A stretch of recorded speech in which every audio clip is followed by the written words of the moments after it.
Hello, beautiful souls. My name is Jessie, and welcome back to another episode of Rewire to Inspire. This show where we'll dive into self-love, learn tangible ways to rewire the brain, and discovering your soul's purpose. The goal of Rewire to Inspire is to encourage listeners to begin doing the hard work, to get curious and open to maximizing your life. Our mindset shapes how we live. Depending on life events, traumas, and personal experiences, our mindsets are all vastly different. However, one thing we all have in common is the ability to rewire our mind, to change the narrative, and to pivot our lives. I hope you leave each episode with the belief that you are so worthy to live a life true to you. I look forward to chatting with you every single Tuesday and Thursday and helping you grow exponentially in all areas of your life. Without further ado, here's today's episode. Hello, beautiful souls, and welcome back to another episode of Rewire to Inspire.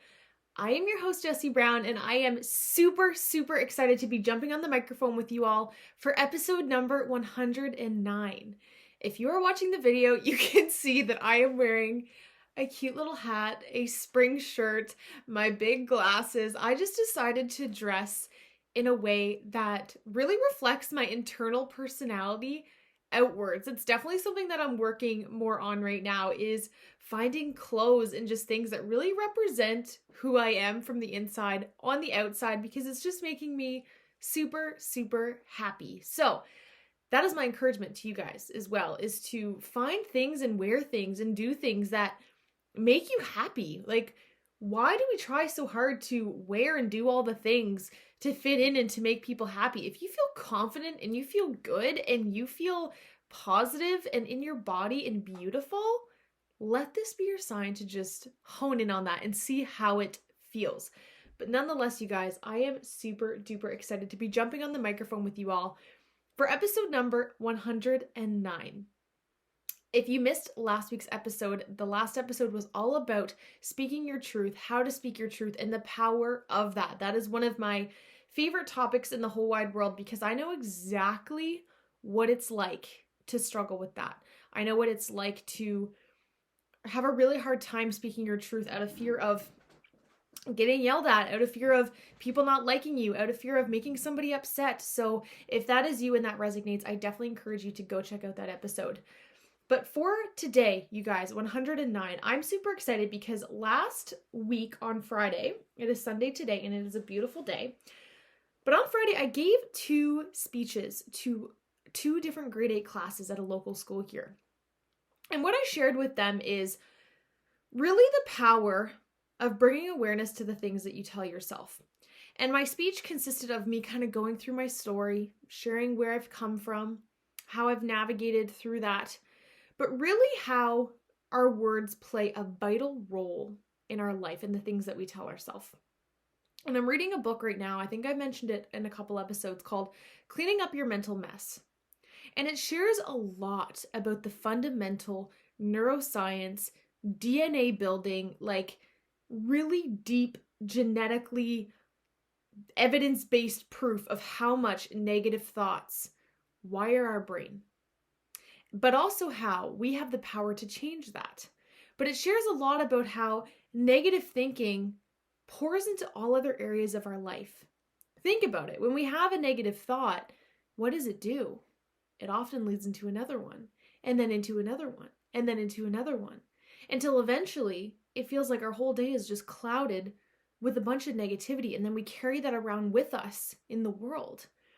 And I know that this can kind of ebb and flow. I know that this does for me particular. There's certain days that I'm just a positive potato, is what I've been calling myself lately. And then there's other days where I feel like I'm just the most negative person. And the thing is it's never outwards. I never really project my negativity onto other people, but it's within. And kind of like I told these students, it's like, that's almost worse. Because when we're continuously projecting negativity inwards, we're hurting ourselves. And who are we stuck with 100% of the time, from the time that we're born till the time that we die? We are stuck with ourselves. And I don't really want to say the word stuck, but we are with ourselves, and only us. That is a given at all times. And so my goal of today is for you guys to do the same thing that I encourage these students to do. It's to begin to bring awareness to your thoughts. Because although we can't change our thoughts overnight, we can't change them in a month. Sometimes we can't even change them in a year. But awareness holds power. And the more that we even recognize that we're doing this, the more we can do something about it. Because every time that we can catch ourselves in a negative spiral, we can catch ourselves in a negative thought, we're doing just that. We're noticing. Ever think of a time that you've noticed something and your awareness goes to it? Right? If I say right now, think about an elephant, your mind thinks of an elephant. Right? Once we think a negative thought, it often leads to another one. We're focusing on it. But you guys, we can change that. We can change the narrative of that. And within my story that I shared with these students, I shared how from such a young age, as young as I can remember, I shared with them from the age of 10 to 13 is really where it started. But honestly, it was probably before that. I just nitpicked everything about myself.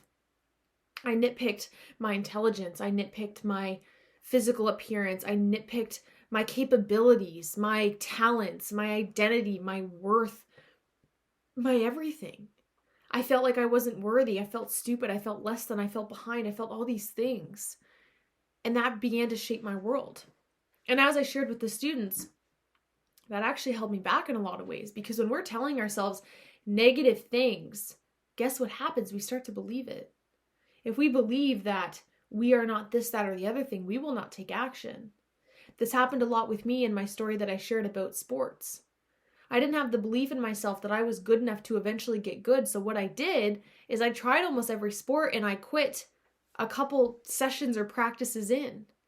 I didn't have enough belief or worth in myself to stick with something long enough. The one thing I did, however, stick with long enough was basketball. And I think that's just because I found it really, really fun. There was definitely years where I was not good, but I stuck with it. That was like the one thing. And I think that that was supposed to be the one thing that I was supposed to keep coming back to. Because honestly, in a lot of ways, basketball led me to being a podcaster.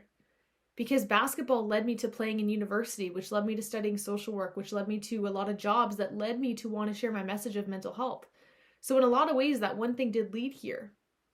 However, again, my message of today is not about basketball or about me or about podcasting, but it's about what belief or thought or narrative do you keep telling yourself over and over again in your head that is stopping you from taking that next step. We don't realize it, but toxicity is one of the biggest killers of humanity. That leaks into our health on such a bigger platform than we can ever realize. There's a stat in this book saying around 90% of chronic illness comes down to negativity and thoughts we tell ourselves. How often do we see, even in the pandemic, when we're isolated and we're not around community and we're not feeling good, we become more sick. We become weaker. Our brain needs that. What we think becomes our reality. Again, that elephant example, when you think of it, you can't not think of it. But the thing is our brain doesn't actually understand negativity, and it doesn't understand the difference between what we tell it and what is actually happening, which is a really powerful concept that took me a while to really sit with, to fully grasp and actually believe it. But how true is it? We can tell ourselves all these things, but they're only true if we let them be true. They're only true if we give them the power to be true. And one super powerful thing I wanted to share with you guys that I read in this book was, for every negative thought you have, try to tell yourself 3 positive ones. And I did this yesterday when I was driving around.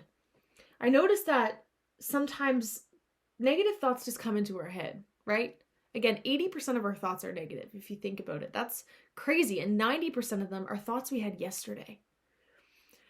And so sometimes these negative thoughts come into our mind and we're like, whoa, where did that come from? The other day I had the most horrendous thought and I was like, oh, interesting. Where did that come from? I don't actually believe that. Our brain likes to just throw it in sometimes. But once you become hyper aware of your thoughts, you're kind of like, whoa, whoa, whoa. Scoot over to the passenger seat.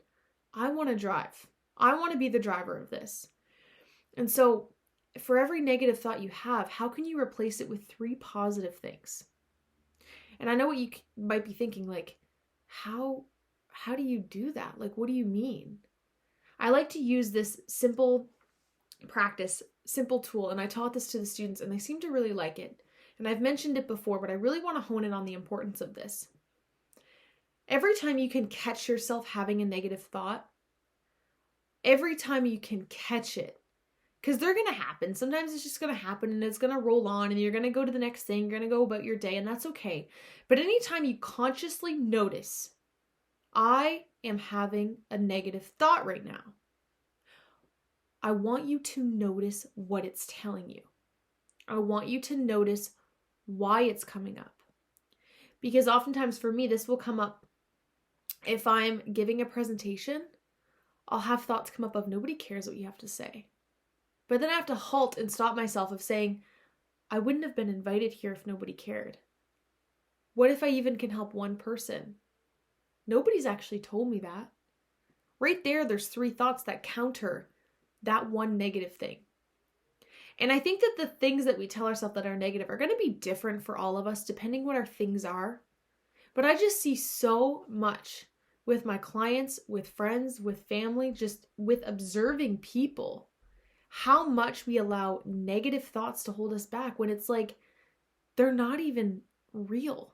They don't even actually exist. It's just stories we begin to tell ourselves. So that's the first step, is to notice that it's happening in real time. What is it trying to tell me? Is it trying to protect me? Is it trying to talk me out of something because I'm actually just scared? What is it trying to communicate with me? Where does this come from? How long have I believed this? How long have I told myself this? Really start to question it. When we start to question it, it gives it less power. From there, once you've caught it, I want you to try to change it. So that's like that. For every 1, you're going to do 3. Try to change it. And like I told these students, it can be really hard to just go from saying I'm stupid to I am so intelligent. Because our brain's like, ew, no, I don't believe that. We're not going there. We're not ready for that. And so this is going to be a unique journey for all of us. But one thing that I like to do is something I've shared with you guys before. Is called bridge statements. Saying, it's possible I'm not as stupid as I think I am. It's possible this thought is not accurate. It's possible I'm prettier than I think I am. I know exactly what it's like to not know where to turn, to feel alone, helpless, and stuck. My goal as a coach is to help clients from a trauma-informed perspective see your worth and develop self-belief so you may chase your dreams and trust your intuition to live the most aligned, fulfilling life possible. If you're looking to elevate your life to the next level but aren't sure where to start, I would absolutely love to connect. If you're feeling pulled or curious, please use the link in the show notes below to book your free call. I look forward to connecting and supporting you on your own unique journey. The saying, it's possible, takes like the full power of the negative thought and turns it down a little bit. It gives us the opportunity to sit with it without feeling completely disgust. Because I remember people used to tell me, you're so beautiful. And I'd be like, whoa, I don't know how to take that. And I get super awkward, right? How many of us do that? I'm sure your hand's in the air right now. We've all done that before. Because it can be really weird for us to just jump to that opposite narrative if we've never been there, if we've never had a relationship with that. And then the last thing, catch it, change it. The last one is to release it. Let it go. The whole goal of my podcast, rewiring our brain, I want you to know that that takes time. I want you to know that that is a never-ending journey because we will never eliminate negative thoughts fully. We just won't because our brain does it on purpose. Again, as I shared with the students, I want you to think back thousands of years ago when our job as a species was merely to survive, which it still is to this day. It's just that we have more resources now. However, our brains really have not changed at all from then to now. And back then, our brain was designed to keep us safe from predators, keep us safe from the environment, keep us safe from each other. And so because it's been wired that way, guess what? Our brain's constantly on alert. It's constantly looking for the worst case. But instead of looking at it from that lens of worst case, think of it of, oh, my brain's trying to keep me safe. It's looking out for me. It's noticing these things about the things around me and the people around me because it could potentially be a threat. But once we begin to look at our brain and our body from that perspective, we can almost say thank you. Thank you for keeping me safe. Thank you for getting me to where I am. You know, everything you've done has gotten me to where I am. How can I find a little compassion for that? My goal on this earth, I truly do feel, is to shed light and leave a global impact on our relationship with our mind. Because I know what it's like to be completely on the other side of that. To want to just smash my brain and make it stop. Make the negativity stop. Make all the thoughts stop. I definitely feel like I'm someone whose brain does not turn off. It is constantly thinking, constantly evaluating, constantly scanning. And all of us do this, but I think for a long time I thought we were all the same, but I'm realizing that that's not true. And so if this doesn't fully resonate, the one thing I want you to get out of this episode is that the things that you tell yourself matter. They matter so much. They matter really more than anything else in life. Because if our thoughts are not healthy and our thoughts are not well, we will not be well. Our life will not be well. Because we can numb ourselves through, shopping and drugs and alcohol and sex and all these things, and we can really try to numb that out. But they're always going to exist. And they're always going to come back, and they're going to come back stronger the less we tend to them. And so my goal today was really just to jump on and share from my heart, because sharing with those students really opened my eyes of, wow, you guys are in grade 8 and you're completely understanding and resonating with everything that I'm saying.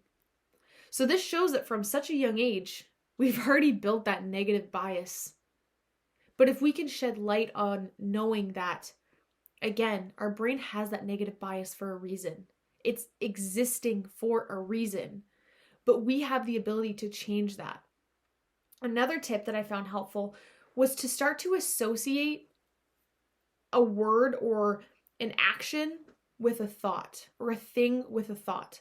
So I'm sure you guys have heard before, or maybe you haven't, but about, you're driving and you get to a red light. Every time you get to a red light, you stop and you tell yourself something you're grateful for.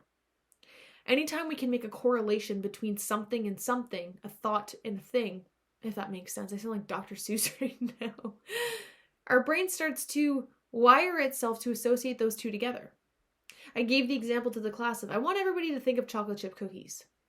And I want you to tell me what you think of. One of them said Chips Ahoy. One of them said the cafeteria.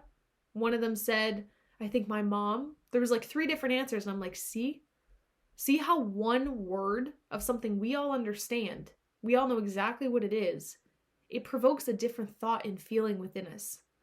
So how can you begin to associate maybe your space? Every time you walk into your bedroom, you tell yourself something kind. Every time you get to a red light, you say something you're grateful for, right? We do this all the time when we're about to eat our food and we give thanks, right? When we're about to eat, we're grateful. Not all of us do that, but that's something that, we like to do growing up, and something that I still do unconsciously in my mind. Before I eat, in my head, I'm like, I'm so thankful for this. It's super quick, but it's an association. Our brain likes to associate things together because it likes to try to put the pieces together for us so we're not left in danger. So I hope you listening can begin to even bring awareness to what you're thinking right now. Maybe you're like, oh shoot, I have a lot of work to do. Maybe you're like, oh, I already know all this. Maybe you're like, oh, what can I start to do? Whatever it is, even if you're an expert at this, bring awareness to it right now. What is it that's going on up there? What are you telling yourself? Are you already thinking about what you're going to go do next in the day? Are you thinking about work tomorrow? Are you thinking about the fact that you're hungry right now? Are you thinking, how are you right now? Whatever it is, you're likely thinking something. Bring awareness to it. When I think of the word mindfulness, that's really what I think of. I think of just noticing. I think we overcomplicate meditation and mindfulness and all those things, but to me, it's really just becoming aware, noticing, scanning, seeing what's happening. I realized recently how much I think my window of tolerance has become very, very small. And I'm spending a lot of time in hyper and hypoarousal. And if you're like, Jessie, what are you talking about? I have quite a few episodes on the window of tolerance. It is one of my favorite subjects in the whole world. And basically being in our window of tolerance basically means that we are in our rest and digest. We are in our calm state. We are in our body. We are not triggered. We are not overwhelmed. We are not in our survival mechanisms. We are just at peace. And I've recognized that I think my window of tolerance is actually a lot smaller than I thought, meaning my mind's been taking over more than I thought. So the more that we can just come back and notice, that is one of the most powerful ways that we can start to turn that parasympathetic nervous system back online. We can start to check in with ourselves and build that relationship again. And the last thing that I want to leave you guys with is that we have the power at any time to intervene. We have the power at any time to change our life, to change the trajectory, to change our thoughts. I think we often think that our past has to equal our future. We think that our identity and who we are is who we are forever. But only you get to decide that. You can become a whole new person in 180 your life if you want to do that. But you have to be willing to make that decision for yourself. And it starts with your thoughts. I promise you, they are leaking into everything into your life. If it is negative, distorted, unrealistic, false, hurtful, that is likely why you're feeling the way that you're feeling. But if it is kind, if it is gentle, if it is approachable, if it is open-minded, your reality is going to look a lot different. But know that negative thoughts serve their place because they allow us to contemplate things, which is a good thing, in the right place at the right time with the right dosage. So know that although we can never fully get rid of them, that's a good thing. Again, they serve a purpose. But how can we work on gathering a little bit more kinder thoughts, more positive thoughts, more encouraging, helpful thoughts? So you guys, thank you all so much as always for tuning into today's episode. If you're looking to book a free 30-minute call to chat more about this, if you're like, I want to know more about, my thoughts and just bring awareness to it. If you're looking for a coach that can help you with your mindset, with rewiring your brain and helping you elevate your life, I truly encourage you to book that free 30-minute call and we can just see what happens. So all the love, you guys. Thank you so much as always. I look forward to chatting with you all on Thursday. Bye, you guys. Thank you all so much for tuning into today's episode of Rewire to Inspire. I absolutely love connecting with you all, so make sure you're following me on Instagram. I am at Jessie Brown 13. If you enjoyed today's episode, please feel free to leave a review or share with someone you think would enjoy. I look forward to chatting with you all next episode. And remember, get out of your head and into your heart.